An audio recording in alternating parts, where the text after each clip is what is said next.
Baik pemirsa Tasik TV dimanapun Anda berada, berjumpa dengan saya dalam program kritis menyajikan informasi dari sudut pandang berbeda untuk membangun bangsa. Kali ini saya berkunjung ke salah satu tempat wisata yang ada di Kabupaten Tasikmalaya Selatan. Tepatnya adalah Pantai Sindangkerta di Kecamatan Cipatujah. Pantai ini sudah cukup lama terbentuk berdiri. Hanya saja kabarnya pengelolanya belum begitu maksimal dari pemerintah Kabupaten Tasikmalaya. Seperti apa persisnya, kita coba cari tahu di lokasi ini.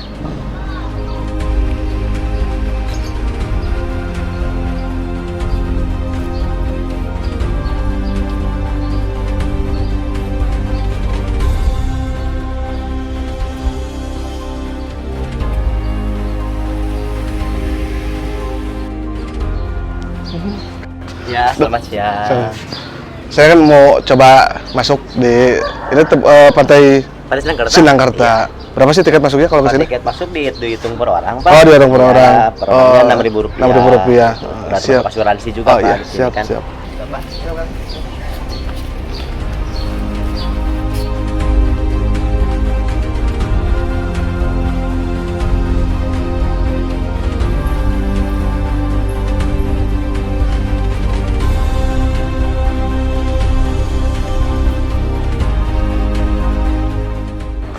Jadi kebetulan sekarang lagi weekend, hari Minggu. Jadi pengunjungnya agak lumayan banyak, cukup ramai. Dari sisi penataan lokasi juga sudah ada perubahan. Kalau dulu biasanya yang sekarang ini jadi tempat parkir kendaraan, dulu banyak pedagang berjualan di sini. Sekarang pedagang sudah agak didorong ke sebelah sana. Jadi di satu sentralkan, satu jajar. Jadi ini bisa jadi tempat, jadi lahan parkir. Hanya dari secara kasat mata fasilitas di sekitar lokasi juga cukup ya memprihatinkan juga, seperti area trotoar buat pejalan kaki, kondisi keramiknya sudah banyak yang hancur, kemudian tempat sampah yang masih terbuat dari karung, lalu di sana kirmir pembatas laut juga kayaknya sudah banyak yang rusak. Jadi seperti ini, lihat kondisinya sudah tidak baik. Jadi perlu peningkatan sarana prasarana di sekitar lokasi. Dan kita coba lihat area kirmir pembatas lautnya, pembatas pantai. Ini semua ironis ya.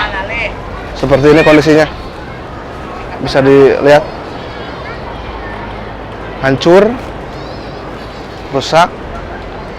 Jadi ini pemerintah harus segera melakukan penataan lagi, karena ini kan air laut jika pasang cukup tinggi, terus bisa abrasi, nanti semakin banyak garis pantai yang lahan-lahan khusus untuk wisatawan tergerus habis nantinya, rusak. Terus kemudian juga dari sisi penataan tempat sampah, ini terlalu banyak sampah yang berserakan.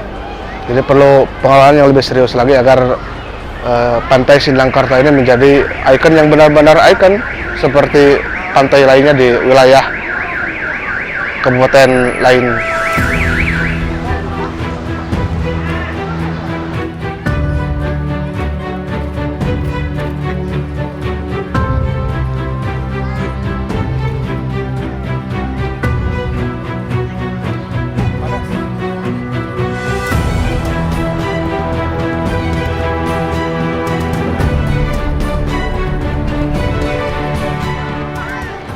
Jadi Pantai Sindangkerta ini cukup unik dan menarik. Jadi meskipun fasilitasnya masih terbatas, kemudian sarana prasarana juga masih belum memadai, dengan kondisi yang seperti ini pengunjung juga cukup banyak. Artinya ini merupakan sebuah potensi yang patut dikembangkan dengan serius oleh pemerintah Kabupaten Tasikmalaya.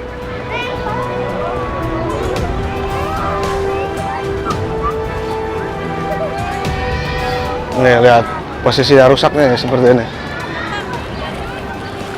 Nih rusak. harus segera dibetulkan. Sayang, nanti akan semakin luas abrasinya kalau tidak dibenahi.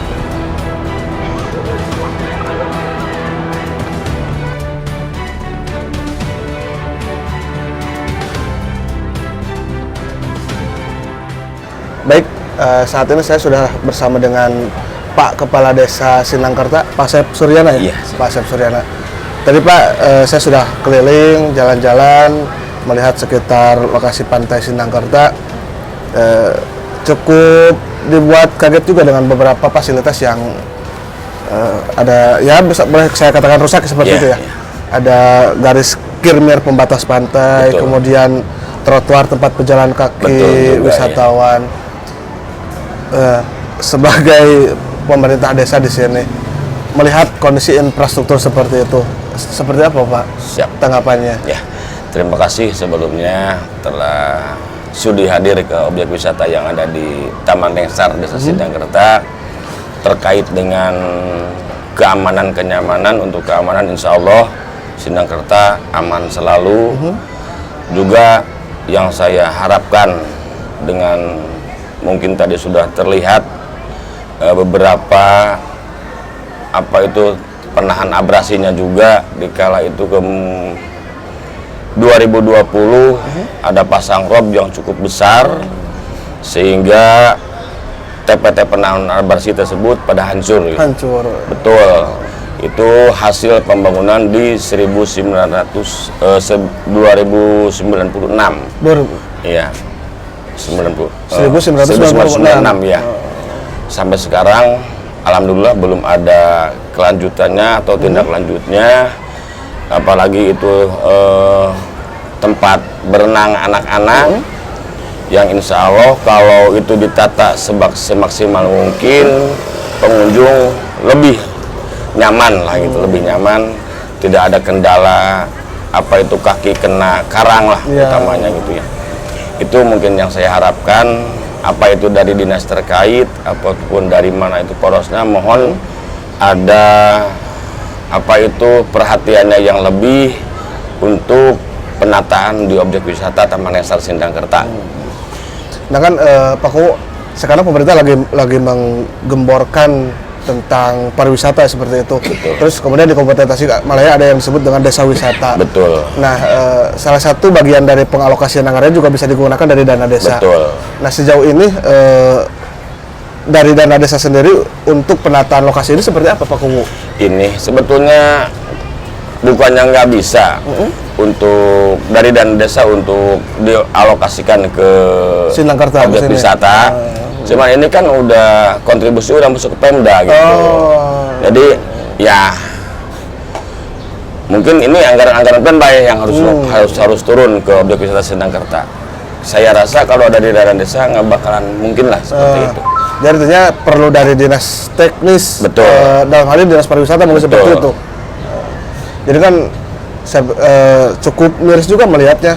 Di satu sisi dengan fasilitas yang ala kadarnya seperti ini, kemudian pengunjung juga cukup antusias datang ke sini.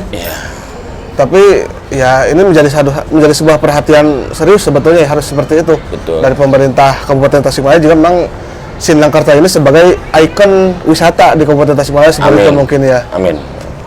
Nah, sejauh ini komunikasi pemerintah desa, kecamatan dengan pemerintah Kabupaten Tasikmalaya khususnya untuk mengembangkan Pantai Sindangkerta ini seperti apa Pak Kuwu? Komitmennya? Kalau koordinasi sebetulnya ya dikatakan sering ya iyalah. Saya sering koordinasi dengan dinas terkait, khusus dinas pariwisata yang mungkin belum waktunya mungkin untuk anggaran Sindangkerta. Memang harapan besar sekalipun orang dinas pariwisata dengan cepatnya turun anggaran buat penataan di sepanjang pesisir pantai selatan gitu. Alhamdulillah sudah ada respon dari dinas terkait, dari Pemda juga sudah ada respon. Ya mungkin kita sabarlah menunggu anggaran yang diturunkan nanti buat penataan di objek wisata khusus yang ada di Sindangkerta. Tapi saya yakin kayaknya karena beberapa kegiatan pemerintah juga kerap dilaksanakan di Sindangkerta. Betul. Artinya pemerintah kabupaten juga bukan tidak tahu kondisinya seperti itu, seperti itu ya. Jadi artinya apakah karena memang posisi anggarannya yang tidak ada atau karena memang keseriusannya yang kurang, Pak Kubu kira-kira? Di sisi lain mungkin anggaran kan dari kemarin itu banyak yang refocusing ya. Ya, refocusing COVID. Terkait dengan COVID ya, betul, COVID, betul. ya. Jadi saya juga sadar diri lah dalam hal itu di kala 2020-2021 anggaran habis sama refocusing lah. Penanganan COVID Betul. Ya mudah-mudahan di wacana 2022 ke depan mudah-mudahan informasi yang saya terima mudah-mudahan kenyataan lah gitu, mudah-mudahan. Tapi untuk tahun ini ada progres untuk penataan nggak? Untuk tahun ini kabarnya? Nggak tahu juga. Belum ada informasi. Belum ada informasi. Jadi sementara seperti itu aja dulu gitu ya. Ya. Sambil menunggu lah. realisasi. Sabar dan sabar harus kita saling berdoa lah gitu. Jadi begitulah potret yang ada di lokasi Pantai Sindangkerta. Infrastruktur yang serba terbatas, banyak yang sudah rusak. Kemudian pengelolaan lingkungan dari sampah juga pemerintah desa cukup kewalahan.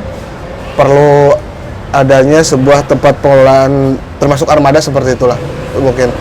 Jadi ketika ini dijadikan sebuah destinasi wisata yang ikon sebagai ikon wisata di Kabupaten Tasikmalaya, artinya perlu sebuah keseriusan dari pemerintah Kabupaten Tasikmalaya mengembangkan wisata ini. Karena dengan keterbatasan yang ada di Sindangkerta ini, para pengunjung tetap antusias datang ke sini. Karena tidak terdapat di pantai yang lainnya, ada hutan lindung semacam itu, terus kemudian bisa menikmati pantai. Demikian perbincangan saya dengan Pak Kepala Desa Sindangkerta, Pak Syep Suryana. Kita bertemu lagi di lain segmen, di lain topik lagi yang berbeda. Terima kasih Pak Ku atas waktunya.